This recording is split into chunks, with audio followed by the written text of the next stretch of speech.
I know you probably had that asked several times.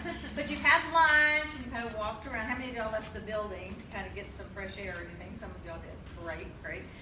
Okay, so I'm glad to see that y'all have paper out because I like to do things where you get to participate and you're not going to turn them in. It's not an assignment. You don't get grade, obviously, all that. But I want you to be thinking about things as I talk today. So the first thing, though, at this moment, you can like lay them beside because I want to ask you something. I want you to stand up when I ask you a certain thing and then just stay standing. So how many of you are moms? If you're a mom, stand up. Okay. If you're married, stand up. If you ever volunteer at your church or some other entity, do any of y'all volunteers? Okay, how many of you work a full-time job outside of the home? Okay, so I imagine most of y'all do because you're engineers and you work for something great. And how many of you are like moms at home who work inside the home and then you cart kids or do whatever? Okay, and how many of you are a sister? Oh, there we go. And how many of you are daughters? Okay, that's everybody. Okay, now we have everybody up. So now, just stay there a second. What I find as I go across the country, I get the honor to go do conventions and events and things across the country. And what I find is that women wear so many hats and they do so much. They go and they go and they go and they do and they do and they do. And instead of feeling really great about who you are and what you do, they beat up on themselves. Have any of y'all ever, you don't even have to raise your hand, but I can tell you, I know you all do. Because I've never met a woman yet who doesn't beat up on herself in some way. So, but I want to encourage you to really believe in who you are and give yourselves a hand because you're here, you made great choices to be here today. And so give yourself a hand for just being you. That's all it is. If you have somebody, you give them a high five or something, y'all can go ahead and sit down. But, yoo-hoo, I'm here today. So, as we go through, I have a couple of things. I love to give things away. So I'm going to do 2 giveaways today. I'm going to walk right in front of the screen here. So I'm going to have my helper here. If you'll start this at the back room. If you would like, I'm giving away 2 Starbucks gift certificates at the end of the day. And if you would like to have your name in here, give me your business card. And if you don't have a business card, just put a piece of paper. But I just need your name, first and last would be nice. Your name and your email address. Okay, if you do that for me, then just stick this here, and at the end of the day, we'll do that. Okay, cool, thank you. And then I wrote a book, and it's called Fun, Fearless Female, How to Live the Life You Want Instead of the Life You Got. Yeah, so you might just start that at the back and just let them pass it around. At the end of what I do today, I'm going to give y'all, everybody, a free copy of the ebook. You'll be able to just go on, I'll send it to your email address, and you can just download it and enjoy to your satisfaction, whatever, or never open it and send it to somebody else. That's okay too. So right here, that's the pass of the hat. I live in Las Vegas, but I've lived most of my life in and out of the Kansas City area, so I'm really all about the Royals. But I do like the Cardinals, so I had to represent them up here too. So just that, the whole passing of the hat, and most everybody I know, about 90% of the women I know do like Starbucks, so that's always kind of a fun thing to get. So, and then, like I said there. So, as we get started, I want to talk to you about what you think about. And y'all all heard the saying, what you think about, you bring about. So a man thinketh, so he is. There are so many things that we just assume are correct. We just believe sort of what the world tells us to believe, or what our parents told us to believe, or somebody in your life, whether it was a family member or best friend. You can just lay that right up on the top of there. And I'm here today to change your mind. I want you to begin to think differently about who you are and what you're all about. You women in particular, y'all are so smart. I so admire you. Y'all are engineers. It's just so cool. Well, can y'all tell me what are some different kinds? Now, my brother's an engineer. He's an industrial engineer. But what are some other types of, okay, who are industrial engineers? Okay, what are some other types? I'm the ceramic engineer. A what? Ceramic engineer. Ceramic engineer. Okay, others? Petroleum. Huh? Petroleum. Petroleum? Yeah. Oh, cool. Okay. Environmental. Environmental. Y'all ladies? Test engineer. A what? Test engineer. Cessna? Testing. Testing engineer. Okay. Well, okay, maybe I can't hear either. So y'all use your big voice as you speak out. So I knew that there were several, and then there's a couple others that I was a little more familiar with. So that's really cool. So the level where you are, just the schooling that you've taken for that, the experience that you have in your business, just really, oh, thank you. Oh, you took back on it. That's cool. You already are so smart, and yet I know that the environment where you work, sometimes you just don't feel that way, or you're not made to believe that you feel that way.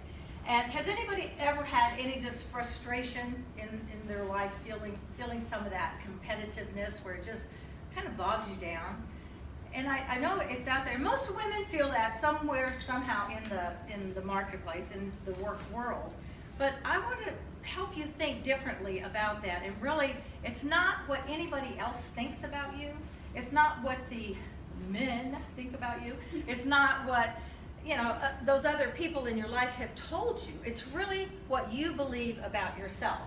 And go back. So these question marks, some of the questions that I want you to think about are, what do you really believe, first of all, about just yourself as a human? Now, this isn't something you're going to answer out loud, obviously. But what do you think about, are we, as humans, are we just like this random act in space that just the atoms collided in the world, and all this amazing structure and organization of the world, that just all came by some random accident? Or do you believe that you actually were created in some way, and that we as humans are different, that we have a greater capacity to give into the world and to keep the world in order? And as engineers, y'all see that order all the time in just how the world works. Would that be correct? Would y'all feel like you understand kind of the underlying levels of how the world is balanced and how just things come together and work together, much more than what I do, because I'm not an engineer and I don't know those concepts. But like I said, I really admire that y'all have taken the steps and the education to learn that and to understand that. But what you believe about that inside of yourself really makes a difference as far as how you feel about yourself as a woman. Do you celebrate being a woman? Do you enjoy being a woman? Now, I'll tell you, when I was a teenager, I thought being a girl was just the worst thing there was. I did not like being a girl because it seemed to me like the guys at school got all the advantages. They didn't have to worry about so many things that we did, and they didn't have a period, so I didn't have to get that either. So I was like, what? This is really unfair. But through the years, I've gotten to where I love being a woman. I love to just celebrate that. And we have so many gifts. We can multitask so much better than men do. Now, I have a great husband, okay? He is just awesome. And he does one or two things well at a time. But he cannot do 3 or 4 or 5 things at the same time. Whereas, don't we do that all? You're working, you're doing all of these things, and you can still be thinking about what's coming up, the weekend that you're planning this event. All those, again, those hats or those plates that we hold in the air all the time. So we as women, as we learn to use the gifts that we have and really celebrate who we are, it gives you such freedom to really enjoy that. And your life just becomes better if we're not always thinking about, well, I can't do this as good as somebody else, or they expect me to do this, and that feeling, letting that pressure pound down on you all the time. So when you begin to ask yourself the questions of, what do I really believe? So I'm kind of going to give you the ABCs. So the A was to affirm what you believe. I'm not here to tell you what to believe. I just want you to think about it. Because if you believe that there is a purpose in the world, if you believe that as a woman and as human beings, that we can make a difference and that you have a purpose, then everything that you do follows through on that. Does that make sense? If you believe that there's no purpose and we're just nothing more than the animals and that, it's going to affect how you walk your life. And then the second thing, the sort of the B of it is to believe that you have choices. Because I find that one of the most frustrating things that I see in women is that they don't believe they have choices. They believe that they're stuck. They can't change where they are. They can't change where they work. They can't change their relationship. And when you feel stuck and frustrated, that affects everything in your life. And believing in choices gives you such freedom to believe that you can decide how you're going to wake up in the morning. You can believe how you're going to get through the day. You can believe that there is more out there for you, that maybe where you are right now in your job, maybe you don't really love where you are. You're working it and it's okay, but you just inside your heart, you know there's something more. Well, when you really believe that you have choices, that is an amazing thing because you can begin today to make choices to get you where you want to be tomorrow or next year or next month.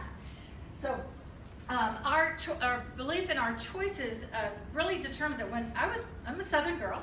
I was raised by two Southern parents. I was born in Shreveport, Louisiana. And I can go back into my Southern drawl just about any time I want. But, I choose not to use it most of the time. My dad was in the Air Force, an officer in the Air Force, and so I kind of grew up all across the states. That's why my accent's sort of a little Midwest with a little Southern, a little whatever. And we went to the Southern Baptist Church. Now, I don't know if y'all get that, but when you're in the Air Force or in the services, and you're raised in the South, because there are certain rules for girls and boys, it's totally different. And when you're in the Southern Baptist Church, my whole life was do not, do not, do not. And the verbiage that happened in our house was pretty is as pretty does. Children should be seen and not heard. Don't speak until spoken to. So, and never, ever do anything that draws attention to yourself. Now, obviously, I don't believe that because here I am up here, right? And I like crazy hair, and I usually wear red shoes, but I thought my feet would be too cold today if I wore my red strappy shoes. So, over the years, I realized, in the beginning, it was like I didn't know I had a voice, much less a choice about anything. And if you've ever been in a situation like that, it's like that is really. I began as a singer. I still am a singer, so I'm a singer and speaker. But when I used to sing, I used to just stand there. I would pick out because I started singing in the church. And so when I got to do a solo, I would go and pick out the darkest thing in my closet, which was usually navy blue because I didn't wear black because it made me look too vamp. And in those days, that was not cool. So I wore navy blue and I would just stand there and like, la, la, la, la, la. And I would just sing with no expression because I was so afraid to draw attention to myself. Well, it took me, I think it was somewhere in my late 30s, early 40s. Now that's a long time. I guess I was just a slow learner. But I didn't realize that this thing of the personality that I have, the gifts that I have, are there for a reason, to be used and shared with the world. And you all have that too. And once I realized that, then I realized I could be who I am, which I'm just an energetic person with lots of energy. That is just how God created me to be. So when I realized that, it gave me so much freedom to just express myself and do the things that I really feel are important in the world and for me to do. You also have something inside of you. Many gifts actually, you all have more than one. But sometimes there's one or two things that just are this burning desire in your heart, this passion, this thing that you want to do. It's like a little girl dream that's back on the back burner, that everything else has come in front of it. And sometimes it's really hard to even see what that is. But you have that, and when you start believing, that thing of believing that you have choices and that you can make a difference for yourself, and it's not about doing. Y'all do plenty. As women, we do enough. And the truth is, you already are enough. You don't have to keep trying to be better than or as good as somebody else. It's just really learning to be who you are. And behavioral scientists tell us that 77% of what we think is negative. Now, don't y'all find that astounding? I think that is unbelievable. And I'm a very positive person.